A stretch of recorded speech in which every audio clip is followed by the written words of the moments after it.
Assalamualaikum warahmatullahi wabarakatuh. Baiklah, sebelum kita melanjutkan pelajaran kita bab 3, terlebih dulu kita sama-sama berdoa dengan membaca surah Al-Fatihah. Bismillahirrahmanirrahim. Alhamdulillahi rabbil alamin. Ar-Rahmanir-Rahim.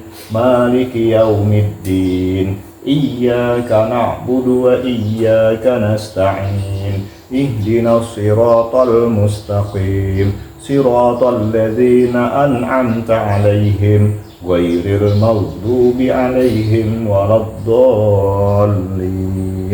Amin. Baiklah, mudah-mudahan pelajaran kita nanti dapat kita ambil hikmah dan dapat kita praktikkan dalam kehidupan kita sehari-hari.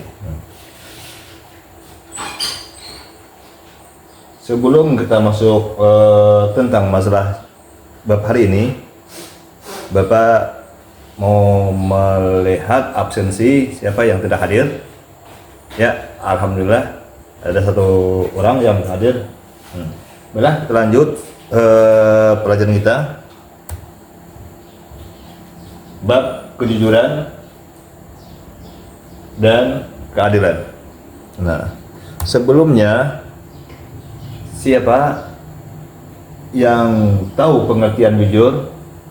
Nah, jujur itu adalah seseorang yang berkata sebenarnya, tidak menambah-nambahi atau tidak mengurang-ngurangi.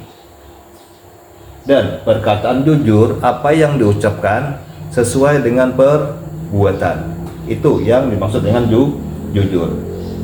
Adapun manfaat jujur bagi diri kita dalam kita bersikap jujur, yang pertama manfaatnya dipercayai oleh orang lain. Yang kedua, membimbing kepada kebaikan. Yang ketiga, bertambah pahala.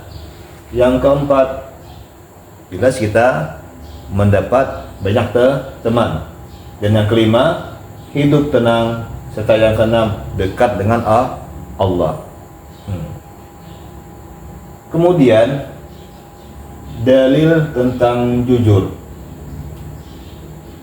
dalam ayat Al-Quran, dalam surah Al-Maidah ayat 5, yang artinya, wahai orang-orang yang beriman, hendaklah kamu jadi orang yang selalu mengatakan kebenaran karena Allah Subhanahu wa Ta'ala. Seseorang yang berkata benar itu jelas tadi dipercayai oleh orang lain, dan juga orang yang berkata benar itu disenangi orang serta disegani oleh orang. Selanjutnya, penerapan kejujuran itu, kejujuran dapat kita terapkan dalam kehidupan kita sehari-hari. Misalnya, contoh, ketika dari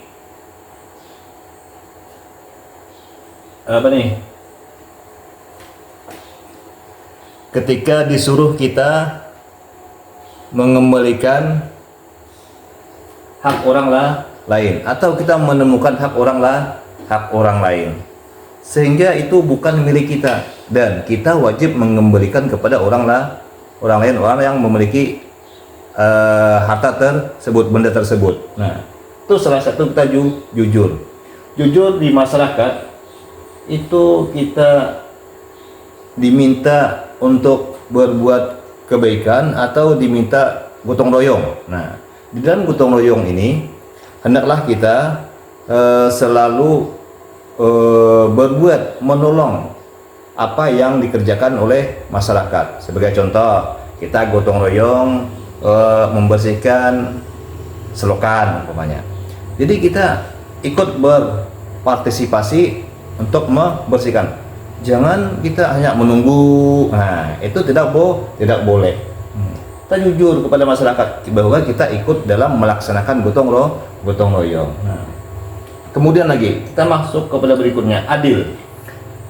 Pengertian adil adalah memberikan hak kepada yang berhak menerima dan meletakkan urusan pada tempatnya. Nah, adil ini biasanya identik dengan jabatan. Orang yang memiliki jabatan itu harus adil. Umpamanya, anggaplah kepala desa. Nah, kepala desa itu harus adil kepada masyarakat. Nah, dalam adil di sini seorang pemimpin harus bisa memilih ini yang berhak, ini yang tidak berhak. Nah, itu harus diseleksi atau diperhatikan orang yang menerima hak-haknya. Dan manfaat adil itu membimbing kepada kebaikan. Insya Allah orang yang berlaku adil itu, orang tersebut akan mendapatkan kehormatan atau kebanggaan, dibanggakan oleh orang lain. Yang kedua, hidup tentram dan nyaman. Pemimpin yang adil itu insya Allah rakyat yang dipimpinnya itu akan merasa aman dan damai. Yang ketiga, dekat dengan Allah. Dan yang keempat, disukai banyak teman. Jelas deh, kalau orang jadi pemimpin, seorang pemimpin bisa berbuat adil, berlaku adil kepada masyarakatnya, insya Allah dia akan dikenang orang. Tapi sebaliknya, kalau ada pemimpin yang tidak adil, nah dibenci orang. Selanjutnya, contoh berlaku adil di rumah atau di sekolah. Di sekolah umpamanya kita karena tugas kegiatan bersih kelas, ruangan kelas, kita sebagai siswa wajib mematuhi peraturan tersebut dan kita melaksanakannya dengan sebaik-baiknya. Selanjutnya, di rumah tangga juga. Di rumah tangga kita berlaku adil baik kepada bagi orang tua, adil kepada anaknya, sehingga anak-anak di rumah tangga itu membanggakan orang tua. Contoh adil kepada anak-anak, umpamanya sebagai orang tua, anak SD atau anak SMA itu dikasih uang 10.000, anggaplah anak SD. Nah, kemudian yang SMA tadi harus lebih, bisa 20.000, bisa 25.000, karena kebutuhan anak siswa SMA itu lebih besar daripada kebutuhan untuk SMP. Nah, demikian dulu yang dapat disampaikan. Mungkin nanti kita sambung kembali untuk pelajaran berikutnya.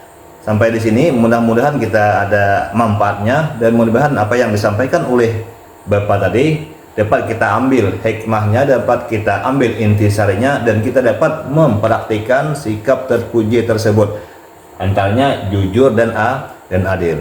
Sampai di sini dulu. Akhirnya, Assalamualaikum warahmatullahi wabarakatuh.